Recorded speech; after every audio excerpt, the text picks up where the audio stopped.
എന്നാൽ ഈ സലാം പറയാൻ പാടില്ല എന്നുള്ള നമ്മൾ മാത്രം, ഈ സുന്നികൾ മാത്രം, കാന്തപുരത്തിന്റെ ആൾക്കാർ മാത്രം പറഞ്ഞുണ്ടാക്കിയ അല്ല സഹോദരന്മാരെ. ഇമാം നവവി റഹ്മഹുല്ലാ, ആരാണ് ഇമാം നവവി തങ്ങൾ നിങ്ങൾക്കറിയോ? 45 കൊല്ലമാണ് ആകെ ലോകത്ത് ജീവിച്ചത്. അദ്ദേഹം കല്യാണം പോലും കഴിച്ചിട്ടില്ല.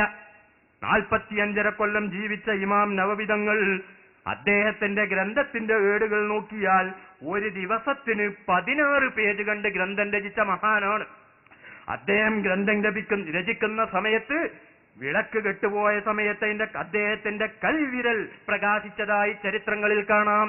ഇത്രയും വലിയ മഹാനാണ് ആ ഇമാം നവവി തങ്ങൾ. ഒരിക്കങ്ങനെ ഇരിക്കുമ്പോ ബാത്റൂമിൽ പോയി മൂത്രയിക്കാൻ. അങ്ങനെ ബാത്റൂമിൽ പോയി തിരിച്ചു വന്ന് നോക്കുമ്പോ തന്റെ തൊപ്പി എടുത്തിട്ടുണ്ട് ഒരു കള്ളൻ ഇങ്ങനെ ഓടുന്നു. തൊപ്പിയിട്ട് ഓടുകയാണ്.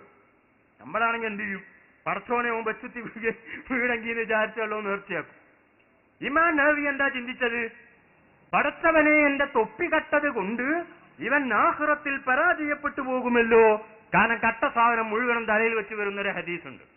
അപ്പൊ ഈ തൊപ്പി കട്ടായി കട്ട തൊപ്പിയേറ്റവും വരേണ്ടി വരും. അപ്പൊ അള്ളാഹുവിന്റെ അടുക്കൽ അവൻ മോശമായി പോകുമല്ലോ, അവനെ രക്ഷപ്പെടുത്താൻ എന്തുണ്ട് മാർഗം? ഇമാം നവവി ചിന്തിച്ചു, പൊരുത്തപ്പെട്ടു കൊടുക്കുക തന്നെ. പൊരുത്തപ്പെട്ടു കൊടുത്തു, തൊപ്പി പൊരുത്തപ്പെട്ടു കൊടുത്തു. പക്ഷെ പൊരുത്തപ്പെട്ടു കൊടുത്തിട്ട് സമാധാനമല്ല. ഞാൻ പൊരുത്തപ്പെട്ട വിവരം അദ്ദേഹം അറിയില്ലല്ലോ, കള്ളൻ ഇപ്പോഴും കള്ളൻ തന്നെയല്ലേ, അതുകൊണ്ട് പൊരുത്തപ്പെട്ട വിവരം അദ്ദേഹത്തിന് അറിയിക്കണം. ഇഖ്ലാസിന്റെ കടുപ്പം നോക്ക്. ഇമാം നവവി എന്ത് ചെയ്തു? ഫോൺ വിളിച്ചറിയിക്കാനുള്ള സംവിധാനമില്ല. ഇമാം നവവി കള്ളൻ ഇങ്ങനെ ഓടുന്നത് കാണുന്നുണ്ട്. ഇമാം നവവി പിന്നാലെ ഓടി. എന്തിനാ ഓടിയത്? കള്ളനെ പിടികൂടാനല്ല. ഞാൻ നിനക്ക് തൊപ്പി, നീ കട്ട തൊപ്പി പൊരുത്തപ്പെട്ടു എന്നുള്ള വിവരം അറിയിക്കാനാ പോകുന്നത്. കള്ളൻ തിരിഞ്ഞു നോക്കിയപ്പോൾ ഉടമസ്ഥൻ അതാ പിന്നാലെ വരുന്നു. സ്പീഡ് കൂട്ടി ഓടാൻ തുടങ്ങി. ഇമാം നവവിക്ക് ഓടിയിട്ടെത്തിയില്ല. ഇമാം നവവി എന്ത് ചെയ്തു? ഉറക്കെ വിളിച്ചു പറഞ്ഞു, മോനെ, നിനക്ക് ഞാൻ പൊരുത്തപ്പെട്ടു തന്നു, നിനക്ക് ഞാൻ പൊരുത്തപ്പെട്ടു തന്നു, നിനക്ക് ഞാൻ പൊരുത്തപ്പെട്ടു തന്നു. ഇത് കേട്ടിട്ട് സന്തോഷത്തോടെ ഓടിക്ക മോനെ എന്ന് പറഞ്ഞ ഇമാം നവവി ഇവിടെ ഭിന്നിപ്പുണ്ടാക്കുന്ന ആളാണോ? ഇവിടെ ആശയങ്ങൾ തമ്മിൽ മുട്ടിക്കുന്ന ആളാണോ? ഒരിക്കലുമല്ല. അതേ ഇമാം നവവി തന്റെ അദ്കാറിൽ രേഖപ്പെടുത്തിയതായി കാണാം.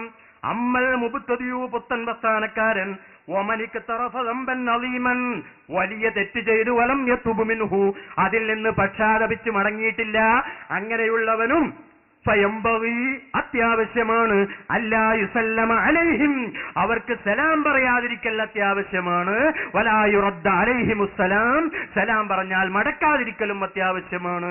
കദാ ഖാലഹുൽ ബുഖാരി വഗൈറുഹു മിനൽ ഉലമാ, ഇപ്രകാരം ഇമാം ബുഖാരിയും മറ്റു പണ്ഡിതന്മാരും പറഞ്ഞിരിക്കുന്നു. തന്റെ അദ്കാറിൽ പറഞ്ഞു. ഈ നബി ഇമാം ഇവിടെ ഭിന്നിപ്പുണ്ടാക്കുന്ന ആളാ അല്ല. എന്തുകൊണ്ട്?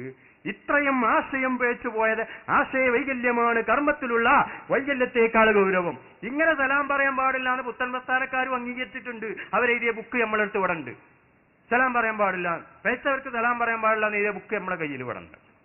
ഈ ആശയം പോലും അംഗീകരിക്കുന്നതിനെ പിന്നെ നിസ്കരിക്കുന്നില്ല. എന്നാലും മുജാഹിദിനോട് ചോദിച്ചു.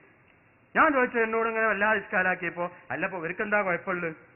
ഞാൻ ചോദിച്ചു, അല്ല ശരിയാണ്, എന്റെ നാട്ടിൽ നിസ്കരിക്കാത്തൊരു മുജാഹിദുണ്ട്, കൃത്യമായിട്ട് നിസ്കരിക്കുന്നതിന് കാദ്യാനി ഉണ്ട്, ആരാ നല്ലതെന്ന് ചോദിച്ചു. നിസ്കരിക്കാത്തൊരു മുജാഹിദുണ്ട്, കൃത്യമായി നിസ്കരിക്കുന്ന ഒരു കാദ്യാനി ഉണ്ട്, ആരാ നല്ലതെന്ന് ചോദിച്ചു. അപ്പൊ ഇവർക്കും പറയാനുള്ള നിസ്കരിക്കാത്ത മുജാഹിദാന്നാ. എന്തുകൊണ്ട്? കാദ്യാനിന്റെ ആശയം വെച്ചു എന്നാ വരും വാദം. അത് തന്നെ അവൻ പറയുന്നത്. നിസ്കരിക്കുന്നുണ്ടോ ഇല്ലേ എന്നുള്ളതല്ല, അള്ളാഹുവിന്റെ റസൂൽ ഇവിടെ പരിചയപ്പെടുത്തിയെന്ന ഖുർആൻ ഓതുന്ന പാർട്ടി, നിസ്കരിക്കുന്ന പാർട്ടി, നോമ്പ് പിടിക്കുന്ന പാർട്ടി, നിസ്കരിക്കാത്ത പാർട്ടി, നോമ്പ് പിടിക്കാത്ത പാർട്ടി, ഖുർആൻ ഓതാത്ത പാർട്ടി എന്നല്ല. ഏത്? നബി സല്ലല്ലാഹു അലൈഹി, ഇതും കൂടി പറഞ്ഞ് ഞാൻ നിർത്താം. നബി സല്ലല്ലാഹു അലൈഹി വസല്ലം തങ്ങൾ തന്റെ ഒനീമത്ത് സ്വത്ത് ഓഹരി വെക്കുന്ന സമയത്ത് ദുൽഹുവൈസറത്ത് എന്നൊരു പേരായി വന്നിട്ട് റസൂലിനോട് പറഞ്ഞു, ഏതില്ല മുഹമ്മദ്, ഏതില്ല റസൂൽ അള്ളാഹുണ്ട് ഒരു റിവായത്തിൽ, ഏതില്ല മുഹമ്മദ് എന്നുണ്ട് മറ്റൊരു റിവായത്തിൽ. മര്യാദയ്ക്ക് ഓഹരി വെച്ചോ, ഓഹരി വെക്കുന്നതിൽ നീതി കാണിക്കണം എന്നാണ് റസൂലിനെ നീതി അടിപ്പിക്കുകയാണ്. ഇത് കേട്ട സമയത്ത് റസൂലുള്ള ദേഷ്യം പെട്ടുകൊണ്ട് ചോദിച്ചു, ഇല്ലം ഐദിൽ ഫമൻ യഅദിൽ, എടോ ലോകത്ത് നീതി പഠിപ്പിക്കാൻ വന്ന ഞാൻ നീതി കാണിക്കുന്നില്ലെങ്കിൽ ഇവിടെ നീതി കാണിക്കാൻ മറ്റാരാളുള്ളത്? ഇത് കേട്ട സമയത്ത് ഉമർ ഇബ്നുൽ ഖത്താബ് തങ്ങൾക്ക് ദേഷ്യം പിടിച്ചു.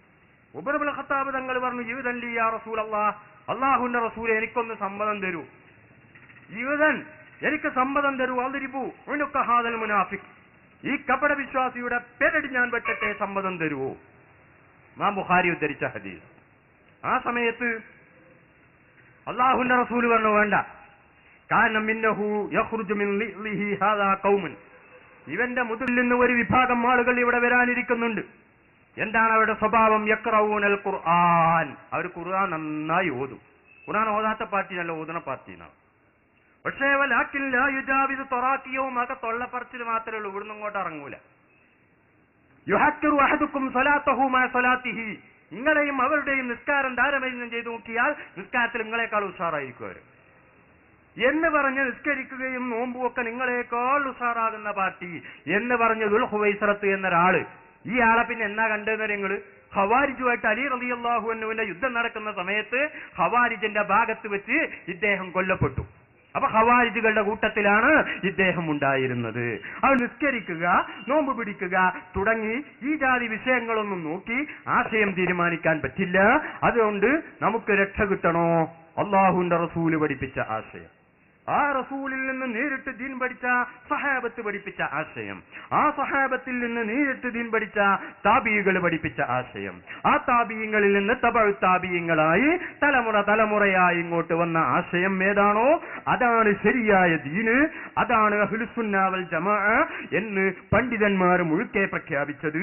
അതേ സമയത്ത് മുബ്തദി എന്ന് പറഞ്ഞാലോ, മഹാനായ ഇബ്നു ഹജറുൽ ഹൈതമി റഹ്മഹുല്ലാഹ് അദ്ദേഹത്തിന്റെ തുഹ്ഫയിൽ കാണാം, വിശ്വാസപരമായി അശ്ശരി മാതുരീദി ഈ രണ്ട് ഇമാമിങ്ങളിൽ നിന്ന് ഒരാളും അംഗീകരിക്കാത്തവരാണ് പുത്തൻ പ്രസ്ഥാനക്കാർ എന്ന് മഹാനായ ഇബ്നു ഹജറുൽ ഹൈതമി റഹ്മഹുല്ലാഹ് അദ്ദേഹത്തിന്റെ തുഹ്ഫ എന്ന ഗ്രന്ഥത്തിലും മറ്റു ധാരാളം പണ്ഡിതന്മാർ അവരുടെ ഗ്രന്ഥങ്ങളിലും പറഞ്ഞതായി നമുക്ക് കാണാം. അതുകൊണ്ട് അല്ലാഹു സുബ്ഹാനഹു വ തആല സത്യം സത്യമായി മനസ്സിലായി അത് അംഗീകരിക്കുവാനും അസത്യം അസത്യമായി മനസ്സിലാക്കി അത് ദൂരീകരിക്കുവാനും നമുക്കും നമ്മോട് ബന്ധപ്പെട്ട എല്ലാവർക്കും തൗഫീഖ് നൽകുമാറാകട്ടെ എന്ന് മാത്രം പ്രാർത്ഥിച്ചുകൊണ്ട് ഞാൻ തൽക്കാലം അവസാനിപ്പിക്കുകയാണ്.